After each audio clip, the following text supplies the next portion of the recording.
The BC Support Unit, Advancing Patient-Oriented Research, is a member of the BC Academic Health Science Network and a part of Canada's strategy for patient-oriented research. Patient-oriented research is done in partnership with patients, answers research questions that matter to patients, aims to improve healthcare.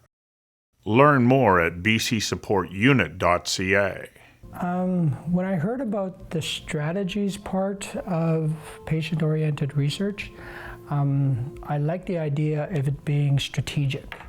I hadn't really been involved in patient-oriented research, so that was new to me. It's being done in a mindful way that incorporates patients' voices. We have to change it up. We've been doing something for so long and it's not going anywhere. You have to change it. So they were able to push forward with this is what it's going to look like, and through the health transfer and Interior Health and First Nations Health Authority, this is how we're all going to work together. And I like the fact that it was patient-centered. Because I know from my own experience with multiple comorbidities and situations, I'm sometimes the expert in my own body. I know how drugs interact with things. I know when I need sleep. I know when a doctor may prescribe something and it doesn't work for me. So they really kind of nailed down the Western kind of model of medicine, how that's going to be delivered to our communities and to our people.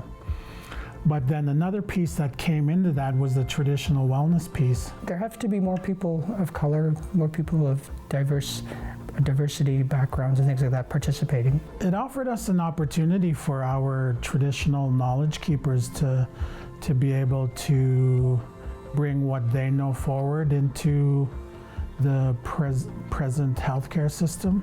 So we're looking at how do we include ourselves? What is that vision moving forward? Because then you're looking at the whole person. And one of the things around patient-oriented research is to look at that whole person, to include that whole person. And whether it's a South Asian grandmother, or maybe it's a First Nation grandma or grandpa that doesn't speak English, how can we make appropriate care models or pathways that will help them feel like they can ask a question? The best part is being able to see the changes starting to happen. Recently, being able to support a family who is having someone cross over, they're going to pass away in the hospital. So being able to, at 1 a.m, sing, go into the hospital in ICU and drum and sing with 20 drums and burn sage and do the things that we need to do for our loved one so that they can be at peace. To have that understanding by the hospital staff to know there's going to be a lot of family here.